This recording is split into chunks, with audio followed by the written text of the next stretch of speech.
जनसुरक्षा विधेयक हे घटनाविरोधी असून लोकशाहीला बाधक आहे। त्यामुळे जनतेच्या मूलभूत हक्कांवर गदा येणार आहे। त्यामुळे हे विधेयक रद्द करावं या मागणीसाठी बुधवारी काँग्रेस, राष्ट्रवादी काँग्रेस, शरद पवार पक्ष व शिवसेना उद्धव ठाकरे पक्षाने वज्रमूठ दाखवत स्टेशन चौकात शासनाच्या विरोधात निदर्शने केली। राज्यातील शेतकरी ऊस दरासाठी आंदोलन करतील तर त्यांनाही या जनसुरक्षा कायद्याच्या आडून सरकार नक्षलवादी ठरवेल अशी टीका आमदार रोहित आर पाटील यांनी सांगलीत बोलताना केली आहे। महात्मा गांधी, वसंतदादा पाटील, राजाराम बापू पाटील यांच्या पुतळ्यासह तर स्वर्गीय बाळासाहेब ठाकरे यांच्या फोटोस अभिवादन करून काँग्रेसचे जिल्हाध्यक्ष माजी आमदार विक्रमसिंग सावंत, राष्ट्रवादी शरद पवार पक्षाचे जिल्हाध्यक्ष देवराज पाटील यांच्या नेतृत्वाखाली हे आंदोलन करण्यात आलं। त्यानंतर जिल्हाधिकाऱ्यांना मागण्यांचं निवेदन देण्यात आलं। यावेळी बोलताना रोहित आर पाटील म्हणाले, हे विधेयक महाराष्ट्र देशोधडीला कसं लावेल असं आहे। या विधेयकाच्या विरोधात सांगली जिल्ह्यातून सुरुवात झाली आहे। हा लढा राज्याच्या कानाकोपऱ्यात पोहोचवण्यात येईल। गेल्या 15 वर्षांचा कारभार पाहिला तर ज्या पी चिदंबरम यांनी कायदा आणला त्यांनाच पहिल्यांदा जेलमध्ये जावं लागलं। लोकशाही मूल्य पायाखाली तुडवले जातात। या विधेयकात नक्षलवादाची व्याख्याच दिली गेली नाही। जनता जर आपल्या न्याय मागण्यांसाठी आंदोलन करत असेल तर हे विधेयक त्यांनाही नक्षलवादी ठरवून आत टाकेल।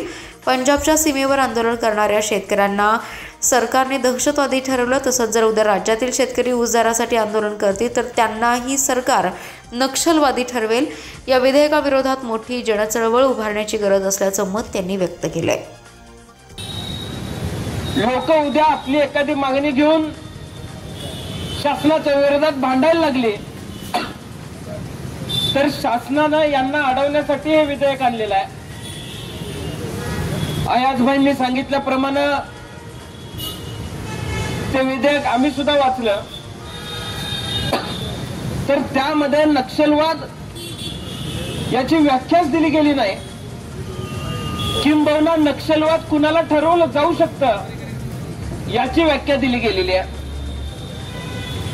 आज सांगली शहरामध्ये असेल, जमादार सर उद्या रस्ते खराब आहेत म्हणून आंदोलन करायची वेळ आली, शासन ऐकून घ्यायला तयार नाही असं वाटायला लागल्यानंतर लोकांचा जनप्रक्षोभ होऊ शकतो। अशा काळामध्ये त्यांना सुद्धा नक्षलवाद ठरवण्याचं धोरण या विधेयकामध्ये आणलं गेलेलं आहे। मी फार लांब जात नाही, पंजाबच्या सीमेवरती, हरियाणाच्या सीमेवरती शेतकरी आंदोलनाला बसले, आपल्या मागण्या मान्य होत नाहीत म्हणून त्यांनी सगळे रस्ते बंद केले आणि ते रस्ते बंद केल्यानंतर